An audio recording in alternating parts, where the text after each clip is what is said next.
Good morning, everyone. We watch with interest over the next 3 days because we're reading from the book of Jonah. Now, if you have followed the book of Jonah, you'll find it's quite an interesting story, and there's sometimes speculation about whether Jonah was actually a character in history or whether, in fact, the book was written just to give us a message.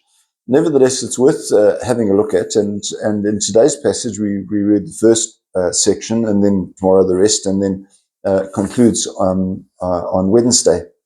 But today we start off with Jonah being told by God to go to Nineveh, which is a country which is not going to accept Jonah's word very easily. It's not a town that's not going to accept Jesus' message, at least Jonah's message, very easily.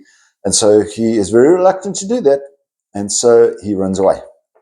So, and in running away, we know the story. He jumped onto a boat, and the boat ran into a big storm, and eventually the guys worked out who was responsible for that, and it was Jonah. So they threw him overboard. In fact, Jonah said, "Look, throw me overboard if it brings peace." And when they did throw him overboard, then suddenly the storm settled and the seas were settled. And Jonah was swallowed, according to the book, by a large fish, and after 3 days was regurgitated onto the beach. Now, it's much speculation about whether, in fact, a fish is capable of doing that. It doesn't tell us it's a whale. There's always this, it has to be a whale to swallow a man.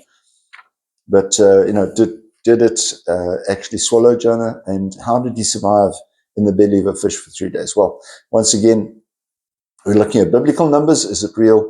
And should we be taking it literally? But the story is important. The other thing that's important is the gospel today, where Jesus is approached by a young man who says, "What must I do to inherit eternal life?"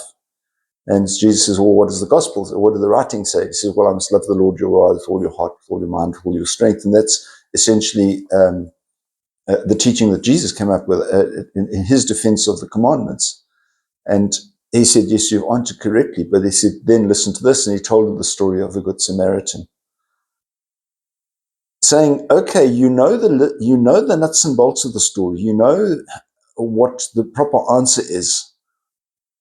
You know the information that must be followed. But are you able or prepared to do it?"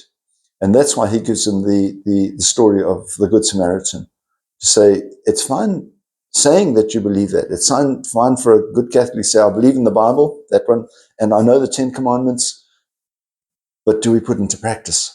And there's the challenge that Jesus gives us today. Are we putting into practice what we claim to believe? You have a wonderful day. Keep yourself safe. God bless. Bye-bye.